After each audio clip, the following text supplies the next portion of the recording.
It's, it's hard to jump right into all of these questions after this. So, get in the zone, ladies. How do you build your confidence back as a leader after most of your team quit on you? No, we didn't discuss this one back in the group. Good. Sabrina, this goes for you. She told me to be brave. I was like, if Sabrina can do it, I can do it. So we built really fast during like COVID times, and we kind of just built with anyone. And so we ended up hurting a lot of people. And so I think the most important thing is getting back into action, you know, proving to yourself that you can do it. Because when you're doing that, that builds your belief versus if you just sit there being stuck, then, you know, you're going to continue to believe the lie that you can't do this. So go get results. I think realizing that all of us up here have had a ton of leaders quit, like that's just part of it. And what you focus on, that's what you're going to see. So if you just ignore the fact that they quit and just move forward with something instead of holding that as part of your identity, people who quit on you, and then you start doubting yourself, if you can do this, if you're good enough, what did I do wrong? It's great to look inward and be like, okay, what can I do better? You should do that even if no one quits on you. But just knowing that we've all been there, and it doesn't define you. It's okay and it's normal, and that really sucks, but in network marketing, you're constantly building. If you're not building, you're dying.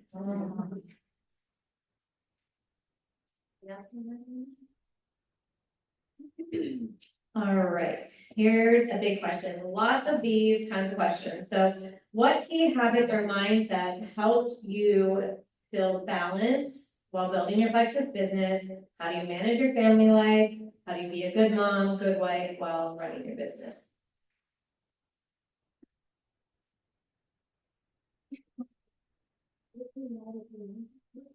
Basically, how did you run your business while running a household? I think pretty much as women, that's still a responsibility that's always on us. We're still the ones in charge of meals, babies, their schedules. How did you find balance? Yeah, I think it requires a lot of intentionality and discipline.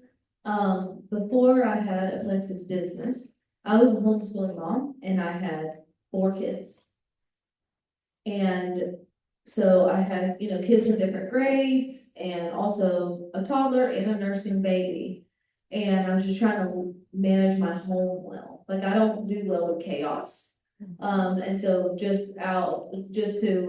I just knew if I didn't have some kind of structure and order in place, that I would lose my mind. And so I was already, like I would go to homeschool conferences and things like that.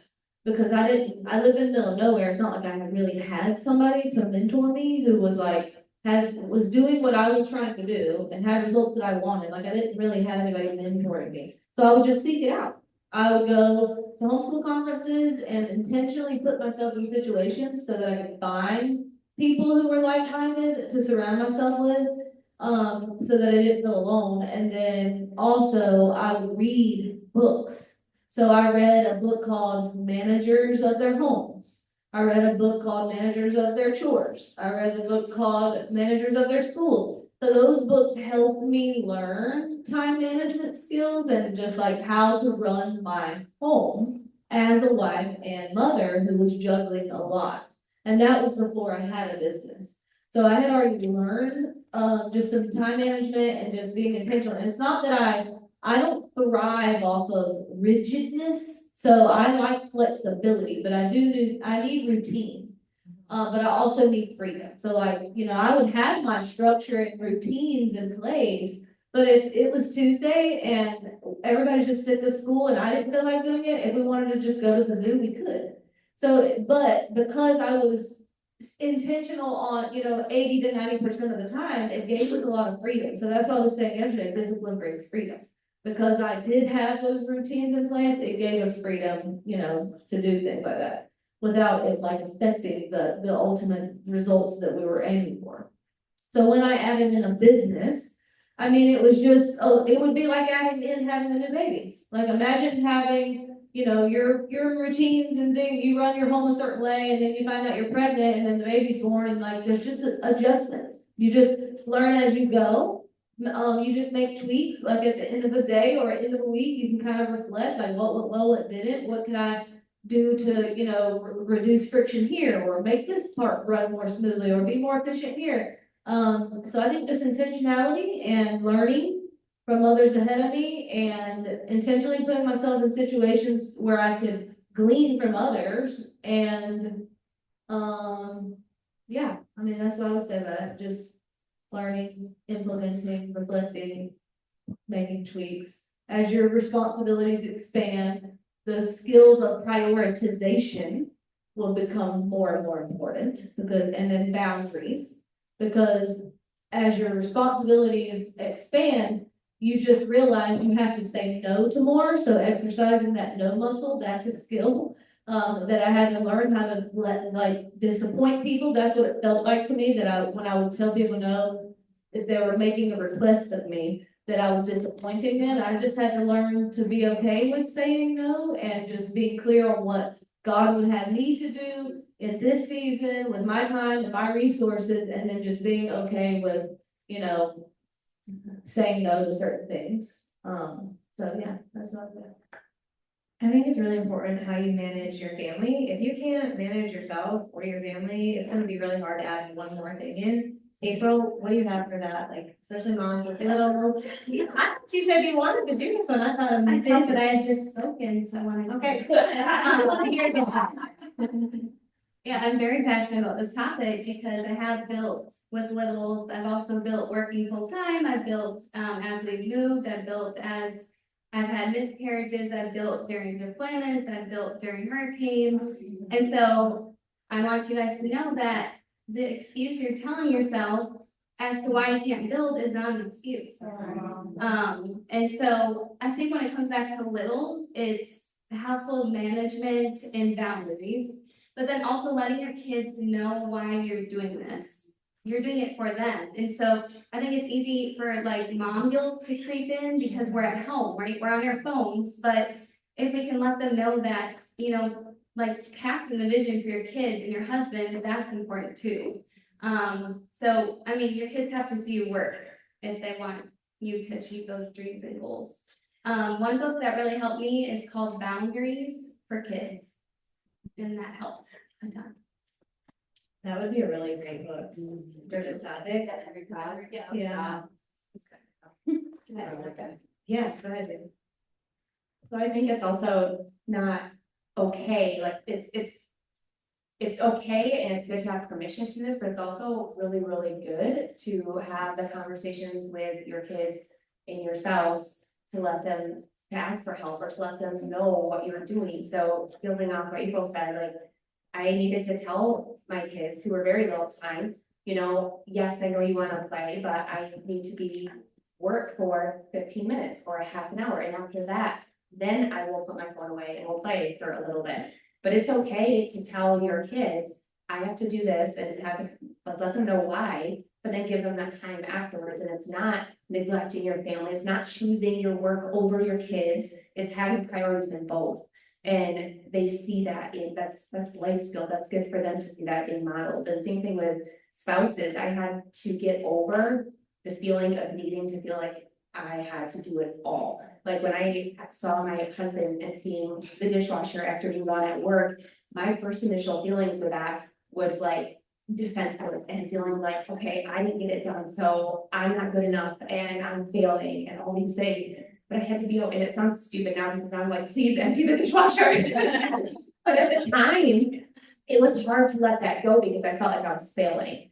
And so I had to be okay with not only asking for help, but being willing to receive the help and know that that's not a reflection of me not doing good enough. But we can balance this and do this together on this end as a team, yeah. And it's important to also prioritize my business as well as family.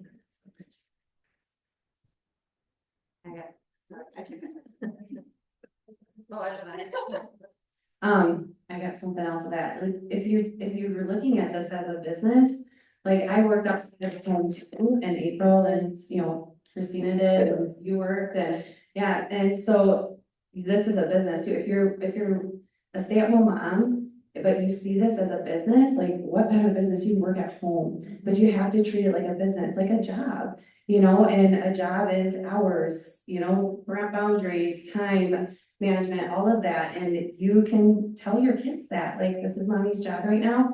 I know it's unconventional, but what a gift that we can earn, a surge in salary from our phone, from our couches, from vacation, from the mountains of Tennessee. I mean, what a gift, right? Or you can do it as a second job. I had second jobs. I worked outside of the home on top of teaching to earn extra money. I worked in a coffee shop. I scooped ice cream for a very popular ice cream company. That was fun, but I left the house at 2 p.m. and had to have somebody come watch, like, on my day off. Like, I worked second jobs that I worked outside my home. When I did this, I could do this after my kids went to bed. I could do this during my lunchtime. I could do this in the nooks and crannies, but they were controlled nooks and crannies. They were times of my day because I had another job. So, but you have to decide, is this my job? And you can have a job when you have your kids too. You can be a great mom and a great wife and build a very successful business at the same time. You just have to figure out those boundaries and then communicate with everybody. So, and that communication is huge, but you have to talk about it positively and you have to have those real conversations. I think if what you're looking for is balance, meaning my life looks the same and then I fit flexes into it, you're not going to find it. If you want the paycheck all of us up here are making, if you just want hobby money, you can totally do that, but some things are going to have to change. All of us made changes to our life. We cut out the things that weren't the top priority. For me, I wasn't cooking recipes. I was just like, here's some seasoning on the chicken, here's the potatoes, here's the green beans. And that's what we ate. I can't remember this very moment, we talked about eliminating decisions and decision fatigue, and that is so true. If you can make your life easier, and when I look back, like, okay, how did I hate, because I stopped working my business that way a couple of years ago, and now I'm like, all right, what did I do to be able to fit it all in, because I'm having a hard time, and that was one of them. I would do all the bake, because we don't buy stuff from the store, so I make all the muffins, all the cupcakes, like whatever, put it in the freezer for the whole month. I did it all in one day. So I'm not constantly dirtying the kitchen, I'm not constantly looking for recipes. I did most of all of my cooking on one day, and then I filled in with easy things, or we pretty much have a birthday once a month. On that day, I would take all day and I would do the cooking and do all the special things that they wanted. But it's a myth to have balance when you're trying to build a business. Your life it won't look the same, and it's not a bad thing. You just get better at being intentional with your time, because we didn't feel like we made sacrifices on what was important to us. We were still able to fit all of those things in, but it just takes sitting down and looking at, like, do your kids like being in gymnastics? Do they like it? Do you love it? Do they need to do this? Or why are you doing this? And really prioritizing what is important to you guys. And then that kind of goes into the next question about those of you who work full-time jobs. How did you fit in your Flexus business? Before we move on to that question, I just want to add one more thing. I think Christina wants to say what they do. I want to add that systems create capacity. So if you are feeling like you're at capacity, or things feel overwhelming, or you don't know where to focus, you need systems for yourself, not just for your business. You definitely need systems in your business, but you also need systems for running your home and running your life. And when you have those systems, that creates capacity for yourself. So that's what I want to say. What should they do if they want systems? Where should they start? With books about how to create systems, or ChatGPT. ChatGPT helps you create systems to run my life. Here's all the things that I want to accomplish in a week. I want to spend this amount of time with my husband. I want to spend this amount of time with my kids doing these things. I need to do X, Y, Z things in my business. I work from these hours. I want to work out. I have to prepare meals. I have to tell ChatGPT like literally everything you want to accomplish in a week or in a day or in a month, and say, what's the best way to structure my life? I want to sleep this amount of hours a night. Like, just tell them everything, it really can, it's a tool, this is how you 10X. This is how you work smarter, not hard. I even used ChatGPT. My kid had to play in a 3v3 tournament. There was 6 girls. You only play 3 at a time. There's 4 or 5 minute quarters and there were 5 games. They needed to schedule so these little girls all got the same time. So I told ChatGPT all of their names, told them the games, told them what I needed, and it gave me the whole schedule in a bracket. It was amazing. The other soccer moms thought it was so cool. Okay. Working full time. How did you fit your business in? Because a lot of people feel guilty, like I've been working all day and then I come home and I have to do it like this. They feel guilty about that? Okay.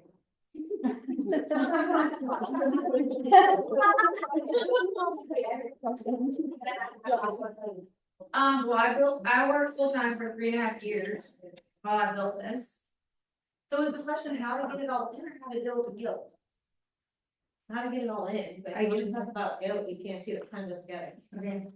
So I was not willing to sacrifice what was most important. And my most important probably didn't seem the most relevant to other people, but I was very clear on what mine was. So I wasn't gonna give up Disney vacations. I wasn't going to give up soccer games. I wasn't going to give up, they were very clear.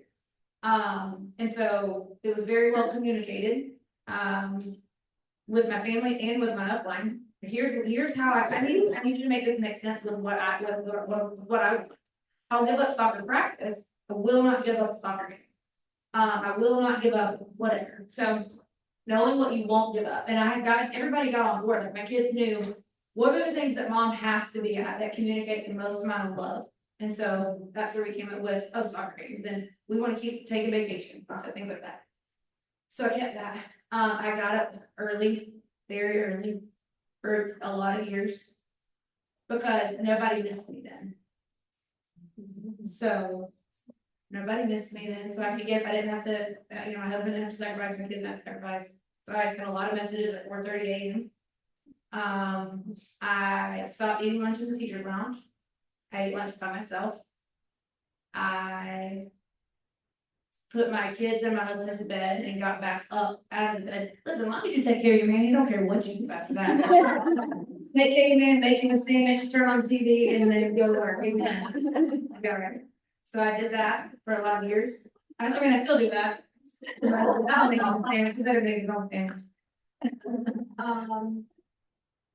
I didn't let myself off the hook. There were so many, all those dadgum chats we used to get kicked out of.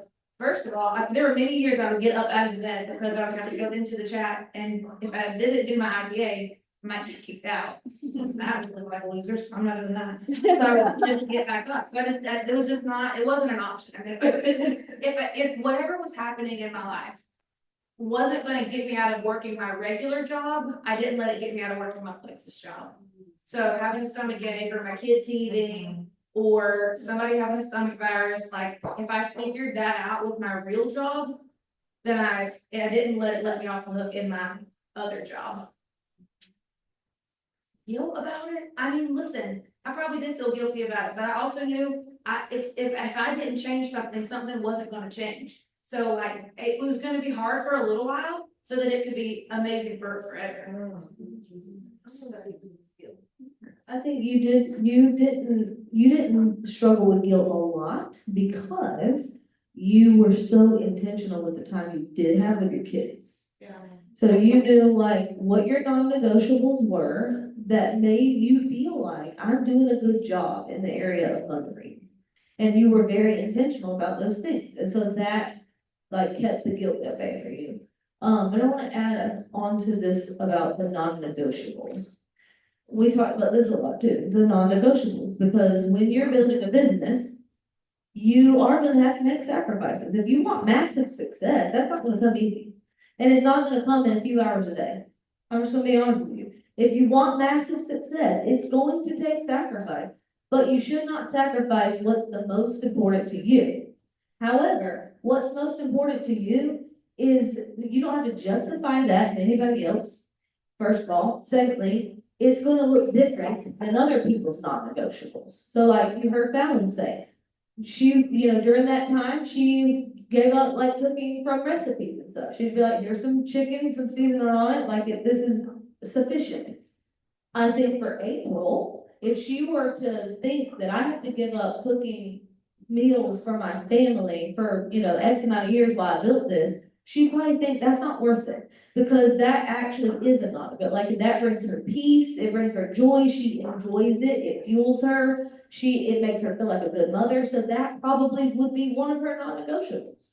I've heard Fallon say, I gave up working out for 6 months or a year. For me, that would be one of my non-negotiables. I'm not gonna give that up, because if I did, that would spiral me. Like, that would impede my performance if I did that. So if she's able to do that and grow, great, that's great for her. She knows that's her working in her self-awareness and staying in her strengths. But I have the freedom to do the same thing, like, I know what my non-negotiables are, and it doesn't have to look like somebody else's. But the last thing I'll say about non-negotiables is pick 3. Pick 3. You cannot have a mile-long list of non-negotiables. Something's gonna have to give. You can't, you get 3, pick 3.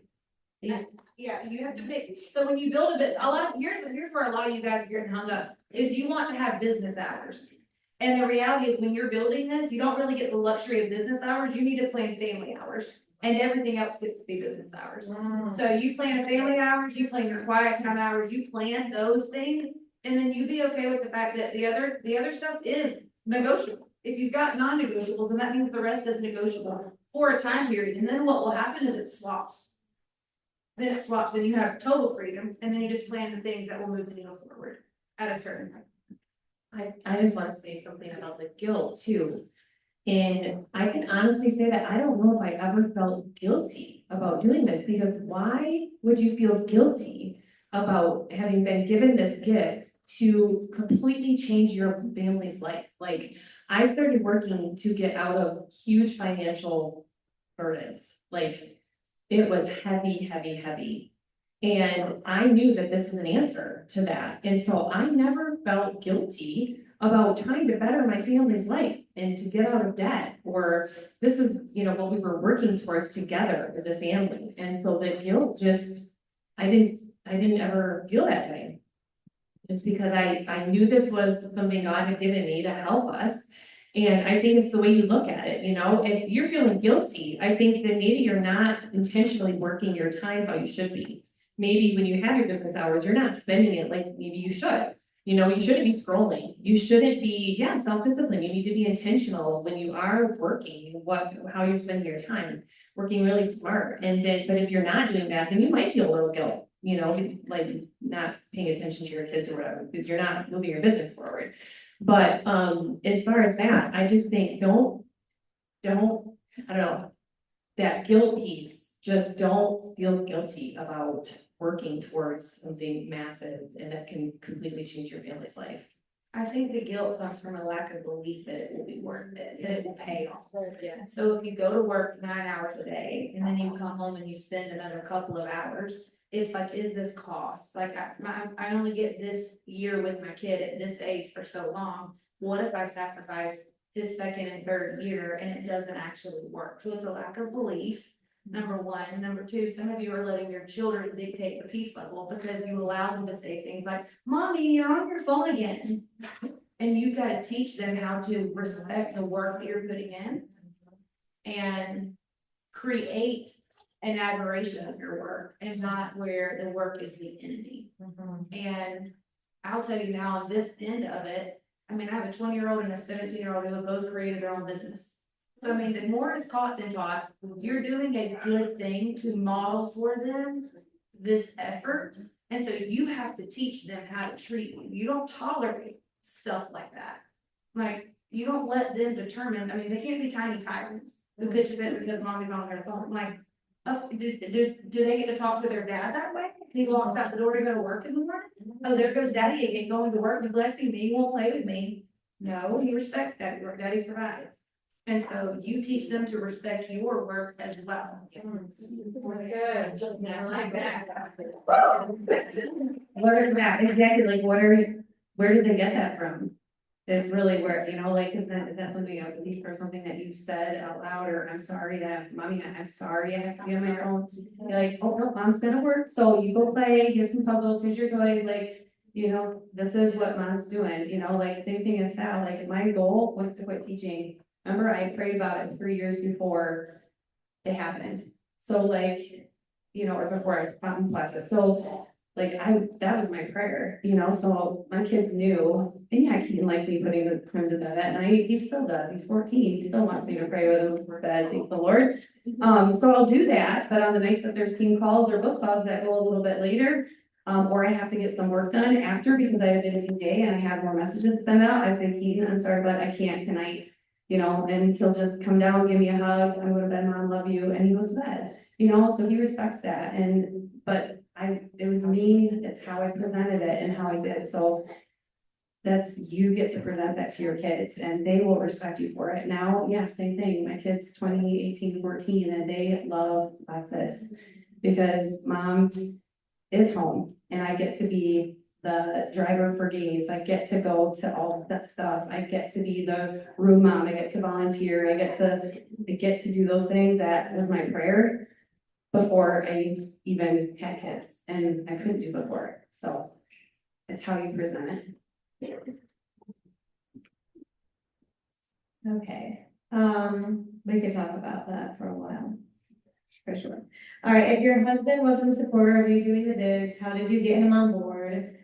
Same kind of thing, how do you handle mindset of anxiety from an unsupportive spouse who's become more supportive, but just from past fights? How do you punch him in the face? I should not be true.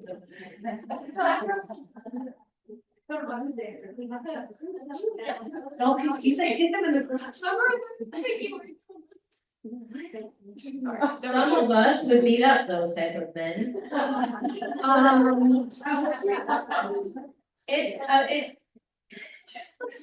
It's not what it said.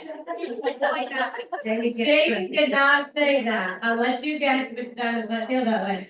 Okay, so my husband was not super supportive, not in a bad way, but his actions, were different than what he would say. Yeah, I'm supportive of you, babe. But I would get on the phone and he'd be at my feet, wondering when I was going to get off.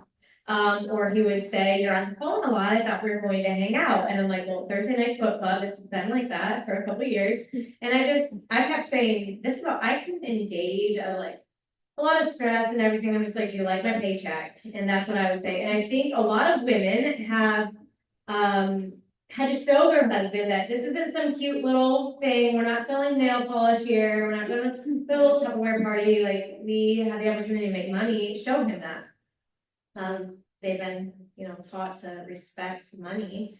And if you can show him that you're going to make money and just be firm in your boundaries. And also, Christina already said it, like, if you feed him, give him sex. I have said many times, like, all right, babe, I'm gonna work a little bit, but you are tired, so let's do it, and then I'm gonna get up. And they're happy, they're fine, this is what they want, and not. I mean, if you're not cooking dinner and you're like, I'm gonna go do plexus, and he comes home hungry, of course he's gonna be pissed that you're doing that. But if you are actually working, don't be sitting on your phone shopping or talking to the girls. He wants to see something come of what you say that you're doing. If you take his time away from him and the family and he's missing out on you all weekend to come to something like this, go do something with the information that you have. And most men are going to respect that, even if they're the type of husband that's like, the wife should take care of the whole house. You can take care of the house and run a business. I've been a single mom. I was a single mom for 3 years. I did it all. I've been married to 2 different people, 2 different personalities, and that just sounds really horrible. I hate saying that. But still, you can run the house and you can make them happy. And I think they'll be more supportive of your business if you take it seriously and go show, Christina's talked about her husband being proud of her, like, he likes being in that jewel line. He likes her shopping sprees and her being top dog. I think Good job, that's what your husband had to treat you too. Stop tolerating that disrespectful crap. Stop being so daggum timid to your husband, and you have to say, listen, here's what I want to pursue, here's why it's gonna benefit our family, here's what I need from you. And when you do say or act this way, here's how it makes me feel. I'm sure you don't intend to make me feel that way, otherwise I'll kick you in the crotch. But you need to know that this is, and I'm no longer gonna be able to put up with it. Like, in order for me to move forward, and I intend to move forward, I need you to be I need you to be on board. Here's what it would look like for you to be on board. Yes. I totally agree with that, and I think that also, most husbands, I'm gonna say, if a husband loves his wife, which I hope that you are married to a man who loves you, okay? If you can't, I mean, if you're not, that's a whole different conversation, okay? But let's just assume you're married to a man who loves you. Do you think for one second, if you come to him and you wholeheartedly believe in the change that this is going to provide for your family, and you're coming to him with vision and belief and excitement and hope, and like you really believe that this is going to be the thing that changes everything for you guys, you think if your husband loves you, he's gonna be like, nah. I mean, I think a lot of times when a husband is not supportive, it has to do with what the wife is communicating. Is she communicating how much she believes in this? Yes. Because if she is, and he's not supportive, then again, that's a marriage issue, probably need marriage counseling to work through that. But most husbands are gonna support their wives when their wife really believes in something and wants to go after something, as long as it's not gonna neglect, their responsibilities, right, like within reason. So that's my thought, I think most of the time it starts with the wife and what the wife is believing. Also, stop taking your complaints about your business to your husband. If he's already not supportive and you're, if you are moaning and running, whining, if you're more physical with me, if you're begrudging of your work, like, oh, I gotta get back up out of the bed and go do this work versus, babe, I love you, hope you sleep, I get to go work now. If you begrudge the work, what they're trying to do is protect your energy, and if you're acting like this is such a good for bunnies, then of course they're gonna say, you don't have to do that, babe, it's dumb that you're doing that, I make plenty of money, we're fine. They want to make you Yeah. feel better. Yeah, so even if you're like, if your business is stressing you out, Yeah. and you're communicating that to your husband all the time, like, do you think your husband wants you to live in a state of stress? What your husband wants is for you to be happy. That's what he wants. So if you're coming to him saying that I'm not happy, I'm stressed out, and you're presenting yourself as miserable and depressed or anxious or just stressed out, and you're blaming your business for that, of course he's gonna want to protect you for that. That's what God wired him to do, is protect you. He's your protector, he's your husband, right? So yeah, he's gonna think that it's your business's fault. It's not your business's fault. So don't take that complaint to your husband, take that to your upline. Not me.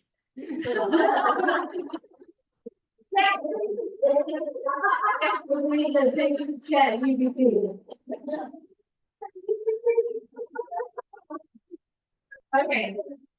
All right. We only have 30 minutes left. 30 minutes left, you guys.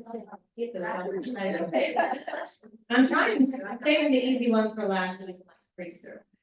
Okay, so how do you balance positivity and posting social media while being real and vulnerable, and when life gets hard, it's important for people to see we struggle, right? But we also don't want to seem negative. Do you want to answer that about Christina? Because I know you've been watching her content. Takes me a moment to shift sometimes listening to you guys help me. Does anyone else want to go first? Or I can start. I can start, and you just cut me off and then so I feel like Christina's a great example of this, because she was very vulnerable with you guys this morning about her, just things, the hard things of her life over the last 6 months. But if you were to watch her social media, you would have never known what was going on in her life. Not that, but you would not have thought Christina's life is perfect. Christina has no problems.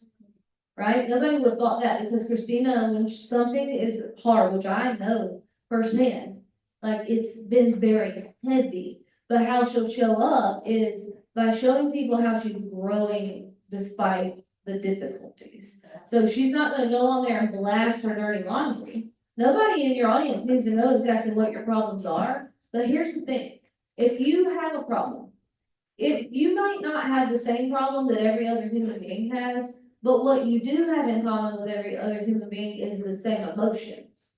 So whatever emotion that your problems are bringing up for you, just know that that is just common to the human experience, okay? If you're feeling stressed out or blue or anxious or worried or like sad, whatever you're feeling, every other human being on the planet feels those same things. So what you would do on social media is show, I'm feeling this, but I'm choosing that. That's inspiring. Because what most people do is get into their feelings. And so we talked a lot about in the last 2 days, like what it means to be an inspiring person and how you have to inspire people if you want to create business builders. So what that looks like is showing people I'm growing.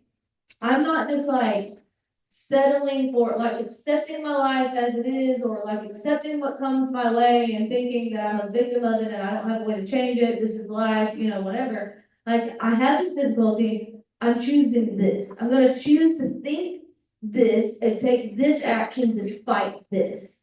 So that's what it looks like to show up in heart. So the way Christina will do that is, she'll go in stories and be like, I've had a really hard week, but I read this morning that really encouraged me. So I just want you to know that if you've had a hard week too, maybe this will encourage you. Here's what I learned. That's what it looks like to show up authentically and vulnerably without airing your dirty laundry or turning people off while still inspiring people through the difficulty. So Christina's a good example of this because I was stalking her stuff as the diamonds were talking about just content and things, and she gives the appearance of her life is perfect. She's always on top of her macros. So when she says, I missed all my macros this week, you feel, oh, she's human because she looks so amazing. But if your life is constantly sharing hard things, there is nobody who's going to be inspired by that, but you are going to attract people who are constantly going through hard things, and you're going to attract a team that's going to fall apart because nobody can handle their stuff. So when you're posting, because I've had a lot of hard things going on in my life in the last 2 years, and I don't even touch the tip of the iceberg in my posting because it would be very negative and seem like drama, and you can easily become a victim of that. And to be honest, I have felt and had to overcome feeling like a victim of certain people that have just been really mean, and I've never had that before. So when I post about a hard thing while being authentic, I ask myself, why am I posting this? Am I posting this to get sympathy? Like these are reasons people will think they're being authentic, but they're not. They want sympathy.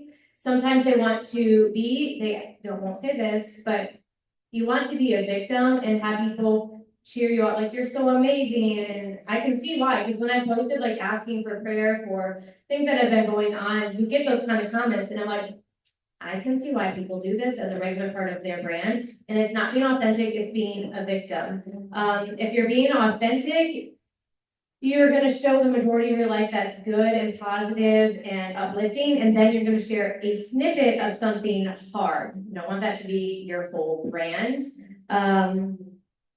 And yeah, I think that just the best thing is to looking at your motives and why you are doing this, and then not looking like woe is me all of the time. And I think as a diamond, it's kind of easier to share hard parts and be real because people look at us and they do think we have it together. So if you share like a hard thing about your life, sometimes I'll do that because people are like, your kids are so great, they're doing all this and they're doing all this. And I'm like, you don't know what I'm dealing with behind the scenes. So let me give you a tiny bit of reality of it's actually really hard. Like one of my sons isn't wanting to do anything, no school, no nothing. And I'm having to work with that, but here's my solution. So that's the other way to share hard things is here's what's hard, but here's the solution that I came out of. And with ongoing hard things, you're not gonna have a solution right away. So if you're having constant fights with your husbands, those who want to be authentic, are you going to share those things? Are you going to share the deepest, darkest, dirtiest thing your kids have ever done in their life on social media just to be real? No. So most of the time, the things you want to share to be real probably should not be shared as much. And that's just a fact. Yeah, and I will just, go ahead. You go ahead. I was just saying, I think in a culture where you're often being told, like, You need to be authentic, you need to be vulnerable, you need to share hard things. We're told that a lot, we're being confronted with that a lot. And I think they gave really good reasons and permission to know that that's not what that means. It doesn't mean you have to air your dirty laundry, it doesn't mean you have to share all your hard things. You can connect with people without all the drama and negativity. So if you feel pressure to do that, that's not the right path. You can still connect with people and be vulnerable without getting into all that. So asking like, how am I checking yourself? How am I adding value with whatever I want to share? How can I do it to add value?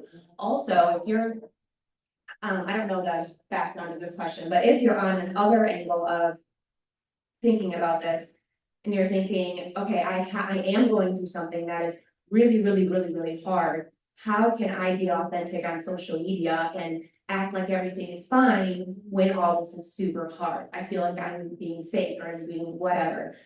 When you're going through troubles or something that's crazy, crazy hard, it doesn't define you. That's not everything about you. That does not own you. That is not all of who you are. So you need to separate yourself from, yes, this is something I'm going through, but this is not who I am and this is not all of me. So what is the other part of me? Who else am I? How else can I add value? You can still add value to people if you're going through something hard, because that doesn't define you. So you can be authentic on social media by adding value in so many amazing ways because of who you are and who God created you to be and the talents and the gifts that He gave you, and still have something hard over here. Because everybody who's showing up on social media, everybody in your life is going through hard things. They're not perfect either. And they can still add value to you, right? You can still be inspired by them. But that's because they don't, just portray all of that. That's not only of who they are. That's not the only thing of who you are. Because that's your mindset. If you feel, because I felt this way too. It feels fake to be going through something hard and then having to show up positively on social media. And if that's the case, it's definitely just a mindset shift. It's okay. And I've seen a lot of people, I think Amber Miller was just posting about this a couple weeks ago, but it feels really hard for me to be happy if somebody is dying in the hospital and I'm being positive. And I feel like I'm fake if I really am dying inside, but I post about something positive. So it's training your mindset to find beauty. You can find beauty in your chickens, even if your oldest is refusing to do school. Like, you might have to focus and really dig in if you're constantly fighting with your husband, but you can post about something positive. So it's really a shifting of your mindset and allowing yourself to feel both emotions at the same time. Yeah, and I just want to give one example of what it looks like. And what I'm saying, you talk about the growth, you talk about the feelings of it without necessarily describing all of the actual logistics of the problem. Here is a solid example of how I've done that recently, because it does feel like sometimes life is hard. It just is, and that's true for every single person. So here's what I said. When the pressure mounts up because of all of the responsibilities, and the needs of everyone feel way bigger than the time or energy or ability that I have to keep up with them all. So see how I'm saying when that happens, like what mom does not relate to that, Like, and I'm not telling people why I'm feeling this way right now. I'm just saying this is reality. This is a feeling that I have, and it's a feeling every human being has, right? Like the pressures are mounting up, the responsibilities feel bigger than me. So what I need in that moment is not a reminder that I've got this or she believed she could, so she did. What I need in those moments of weakness is to be reminded of God's power, not my own. So see how I'm talking about how I feel, but I'm focused on truth. I'm focused on what's going to help me get through it. Like that inspires people. I'm not going to sit there and wallow in my problem or my feelings. I'm gonna work through it and I'm sharing with others how I'm working through those feelings. That's good. That's good. Can I advocate for Christina real quick? Could you just cock that couch over a little bit so that the sun's on her?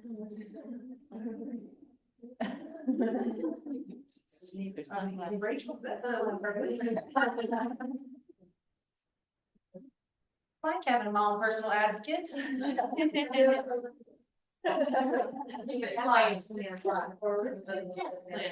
that's gonna be just great. Perfect. Wonderful. Okay, how do you handle fears in your business? Like fear of reaching out or fear of. Just handle it. I don't really. Can't relax.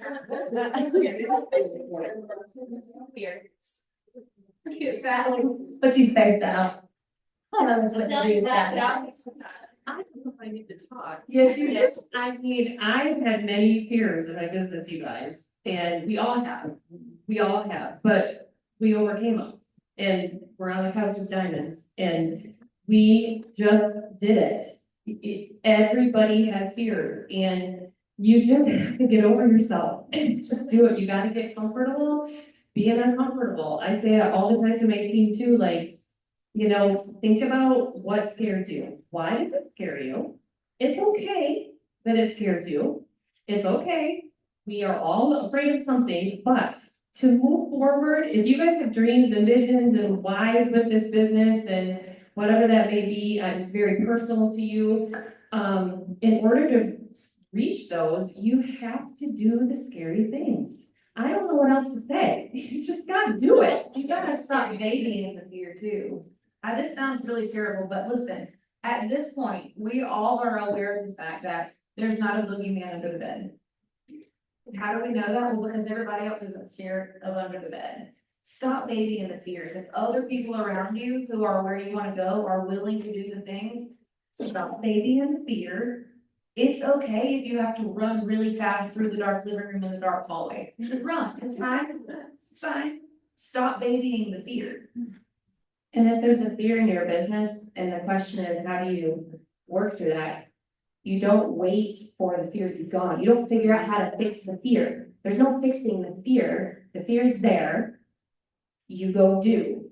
And the fear might get less, and it might go away for a little while, even if you do it a lot. And it could come back later. Doesn't mean we don't have fears. We may have done things in spite of fears.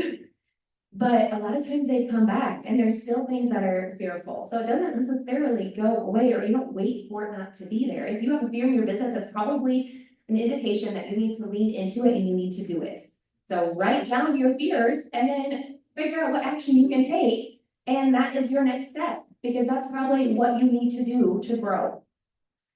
I think one of the things that we taught our team over the last year is what feels scary now, if you will lean into it, a year from now will no longer scare you. And that is encouraging. The bad news is there will be something new. Yeah. The difference is that you grow through the fear. Like you said the good thing. That was good news. I just want to read this, The Tale of Two Wolves. One evening, an old Cherokee told his grandson about a battle that goes on inside people. He said, "My son, the battle is between two wolves inside of us all. One is evil. It's anger, envy, jealousy, doubt, sorrow, regret, greed, arrogance, self-pity, guilt, resentment, inferiority, lies, false pride, superiority, ego, and fear. The other is good. It's joy, peace, love, hope, serenity, humility, kindness, empathy, generosity, truth, compassion, and faith." The grandson thought about it for a minute and then asked his grandfather, "Which wolf wins?" And the old Cherokee simply replied, "The one you feed." So it is the one you feed. So if fear is something you struggle with, the biblical concept would be guard your heart and mind. What are you feeding your mind? What's causing the fear? Like Sally said, where's the fear coming from?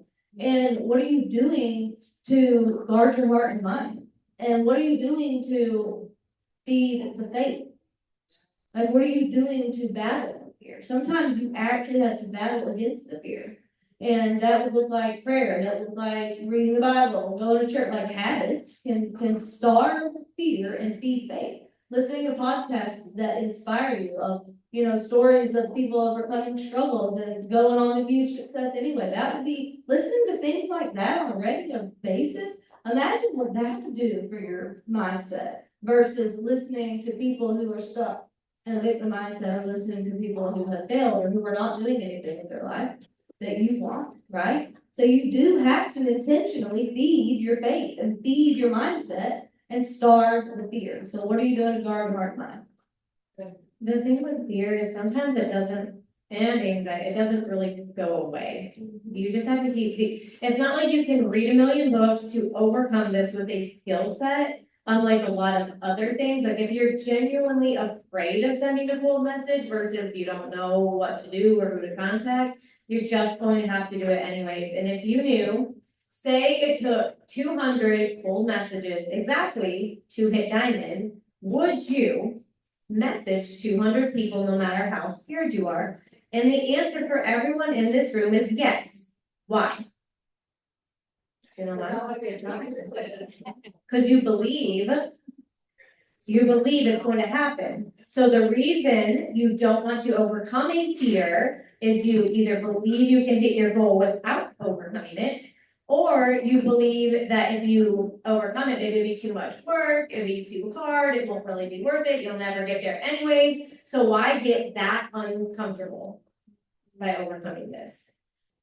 And I have a lot of fear in things, so I totally get it. And I know that you're not gonna talk, like same with public speaking, if you're afraid of it, there's no training that you can do to overcome that fear. You're just gonna have to go up there and feel all the feelings and realize you didn't die. That's the only way to move past it.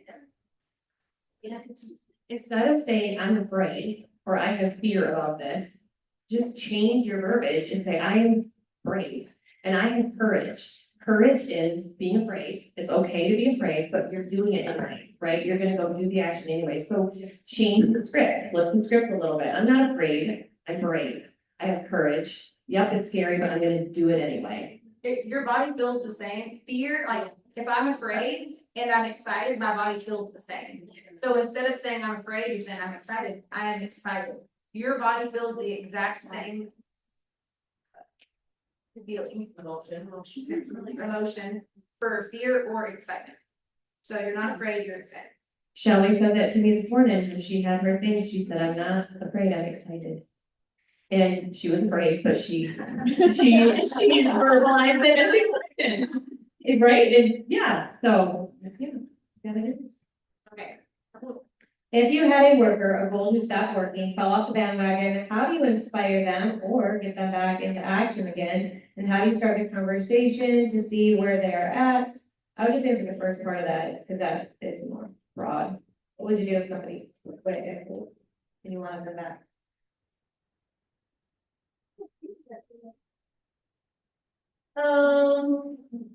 Okay. I mean, with Brittany herself, I hit gold and she was halfway to gold and she quit.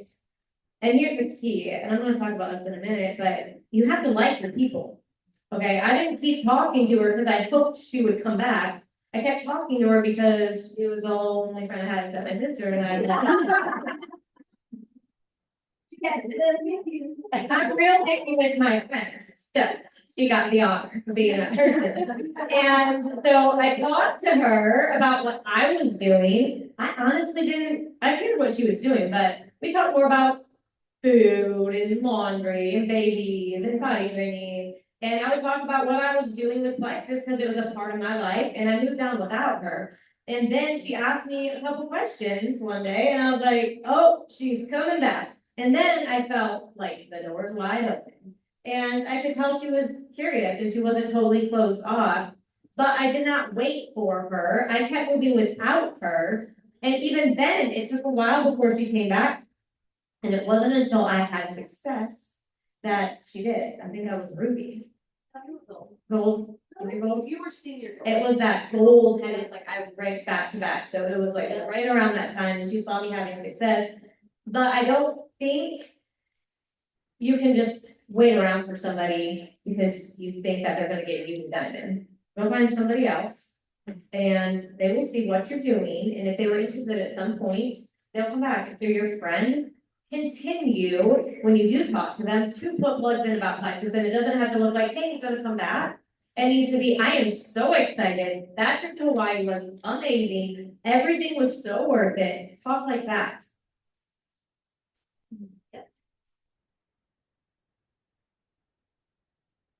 And that's a big conversation, even though they have nothing to say, it's actually a big conversation, because when do you let people go? Versus dragging them, like where is that balance? Because some people will just drop them like a hot potato and they'll just move on, like next.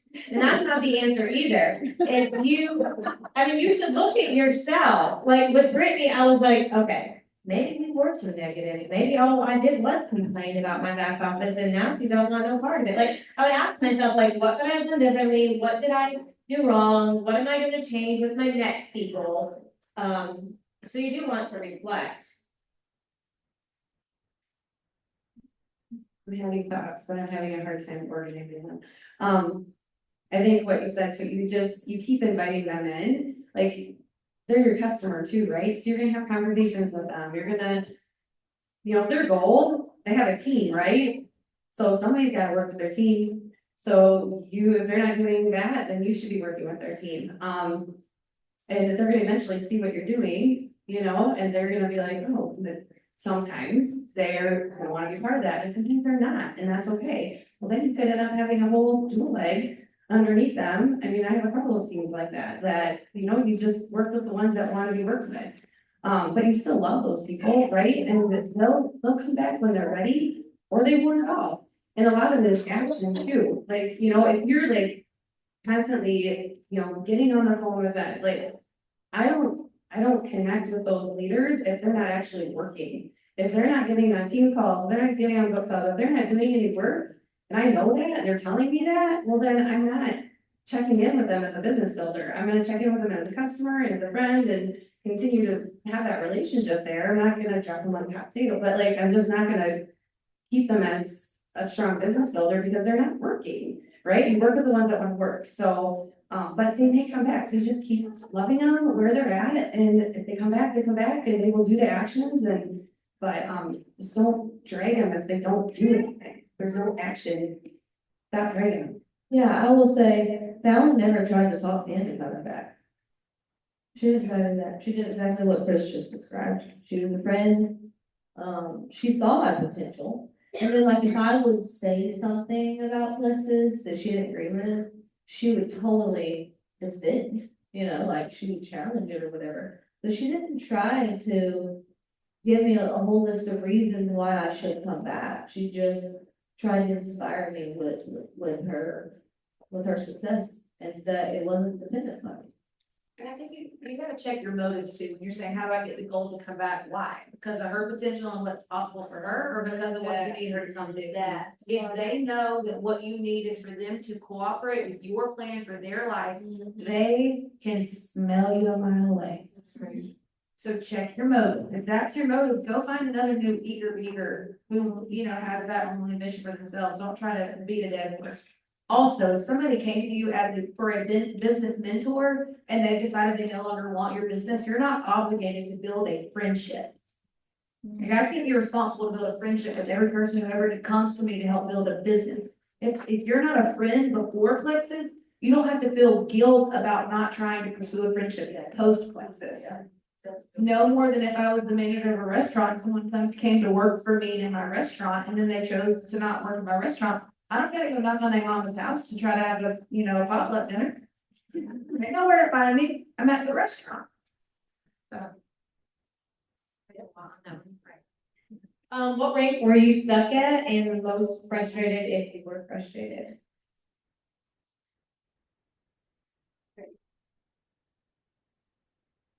What was you frustrated with? What was stuck at? Oh, What was the question? what rank were you stuck and the most frustrated? Okay. And how did you overcome? Okay, so I was stuck at a lot of ranks. I was stuck at silver for almost 2 years. I also was stuck at emerald for 2 years. I was also stuck at sapphire for 2 years. And frustrated, I would say I was frustrated at all of those ranks that I was stuck at. Very frustrated. And then what did I do to overcome it? I took action. I found solutions. I didn't just sit there and be frustrated and blame everything and everybody. I just thought, there is a solution. Obviously, other people are figuring out the solution. There's just something I'm missing. There's something I don't know yet.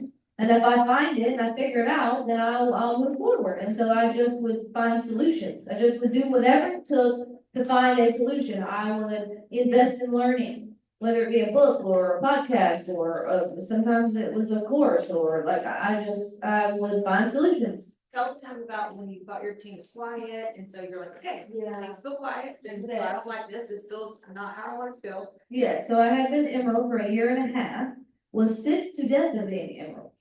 And also, at that point, I mean, I was earning 6 figures. And like that, we had adapted our lifestyle, so we were definitely dependent on my income. And my points started going backwards, like they were getting lower and lower, and I had never like not held Emerald, but my points were dwindling.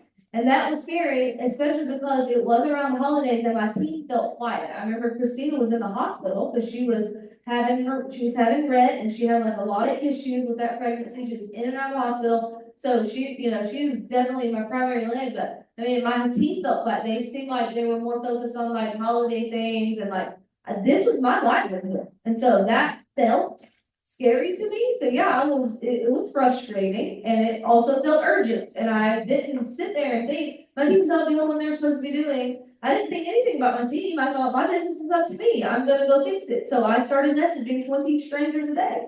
Like whatever I knew to do, that is what I did. I went and bought a course about how to cold market recruit. And I learned some skills, so I wasn't just like throwing darts at 20 people a day. Like I actually did have some skill behind it, like I had some intention behind it. And I went and started messaging 20 people a day. I recruited no one that month, but in the following month, I recruited 5, which was a big recruiting month for me because I've never been a top recruiter. And then the month after that, 3 out of the 5 went silver, and then 3 months later, I was sapphire. And so it all started with me just taking ownership and just being sick and tired of being where I was at and deciding I was gonna change something. And getting into massive activity and just finding solutions and not waiting for somebody to tell me what to do and how to fix it. And not getting in the trenches with the quiet people. I'm trying to have a baby, other people are in the holidays. Never once did she make anybody feel guilty or responsible for her success.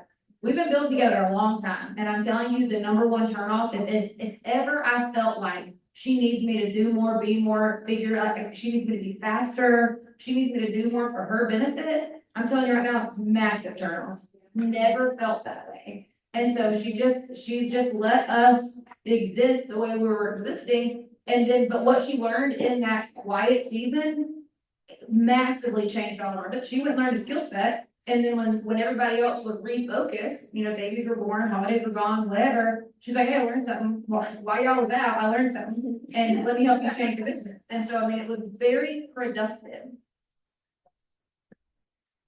I think, I'm like listening and thinking about this. I think if you're not in a state of where Brittany was talking about and you're frustrated and you're thinking of solutions and you're taking ownership, if you're not doing that and you find yourself frustrated for a long time, I'm not saying you're absolutely doing this other thing, but I think you need to ask yourself and have a gut check of, am I frustrated because I'm not taking ownership, if I'm looking at other things to blame, like corporate or the economy or waiting for my team or whatever it is. My biggest time I think of being stuck and kind of having a light bulb was at Emerald probably. And I don't remember feeling massive amounts of frustration. I remember thinking I was going to continue at the same pace that I was, and I didn't.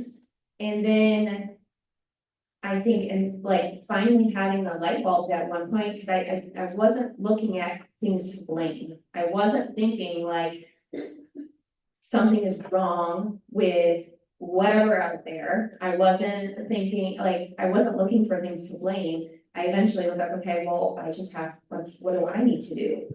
what am I missing? And for the thing for me, it was like Brittany said, getting back into, I needed to recruit a new, new business builders, level 1 business builders. Not continue to try and get my team to my next level, work with my team so I can keep going and just think it's all gonna keep going. I needed to do the work. So if you find yourself in that frustration and just can't seem to get out of it, is it more so of projecting it on everything else versus looking just at yourself and what you can do?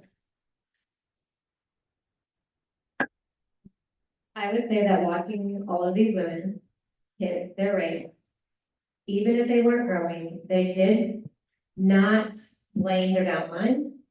They, even if there was like doubt on like how to make it happen, and Brittany was probably the biggest one for that, like, can I really do this in the amount of time that I have every day to work? But they did not sit there and let it define them. They weren't like, I suck, or I can't do this. They focused on finding solutions, even if it took them 2 years to move to the next rank, and that's the difference between being stuck at a rank for 5 years or 2 years, is, all right, even when the needle wasn't moving forward, they were still moving forward, and that was myself too, when I was at gold for 2 years, which was really silver, I was still learning and growing, so that when the people came, I knew what to do with them, because I was working on my own business. And to create momentum, you have to create personal momentum first. So anytime things feel quiet or slow, you go and get loud. You go and take action. And your team, who I'm going to talk about leadership in a minute here, they are following you. So they will follow whatever you're doing. If you go and recruit 10 people, they will probably go and recruit 3. They're going to go and do what you are doing. Anybody have anything else that they want to add? I don't. You wanted to. One piece of advice. We're at 3:00. Okay. Should I share this now? Yeah, yeah, No. that's fine. No. Go ahead. Okay, That's okay, fine. yeah, I just wanted to clarify, so yesterday I was talking about how, like, the whole time throughout the journey, like, I was wondering, is this gonna be worth it? And like, I've had a lot of doubt, because I know what my highest values are, and I was just worried that if I really gave this my all, even if I made millions of dollars, what if it cost me too much? Like, what if it actually took away from my family? Then it wouldn't be worth it to me. And so that was the fear I've had the whole time. And I think if I could speak to myself as a silver or a gold, if I could just talk to my gold self right now, here is what I would say. I would say, Brittany, let me tell you, child, it's going to be worth it because you giving that business your all and going all in and giving it everything that you have, that's gonna be the thing that makes your marriage what you want it to be. That will be the very thing that shapes your children into who you want them to be, who God wants them to be. It goes back to leading yourself first. Because of me going all in on this business and giving it everything that I have, because of the challenges that I've overcome, because of the personal development that I've done, because of the doubts, the fears that I've had to work through, and how I've had to grow in discipline and intentionality, in my mindset, in my communication skills, in my confidence, like everything. Because of who I have become, due to the choice to give this all I have, that is why my marriage is better than it ever would have been had I not done this business. My kids are better than they would have been had I not done this business. And that's why it will be worth it. Okay, that is why. And it's not just about my family, because here's another thing that I realized. Oftentimes I want to make everything about my family because my family, like, I know that that's God's highest calling for me. Those are my biggest responsibilities. Those will be the most rewarding things in my life now and at the end of my life when I look back on it. But it's not the only important thing. It's not the only thing God's called me to. why else it's worth it is because I get to watch my best friend stand up here and tell me how she's given her life to Christ because of this business. Would that have had, I mean, could God have used another way to draw her? Yes. But just knowing that I was a part of that, and had I not gone all in and just given it everything that I had, then I would not see the fruit of all of the people that I've been able to impact and influence for God's glory and for their good. And those are also very valid and noble reasons why it's worth it. So I just want to encourage all of you to go all in and give it everything that you have. God's given you those talents and gifts and abilities, not for your family only, but for other people too, who need the gifts that God's given you. He's given you those things to be a blessing to other people. So go do that. And don't let the fear hold you back.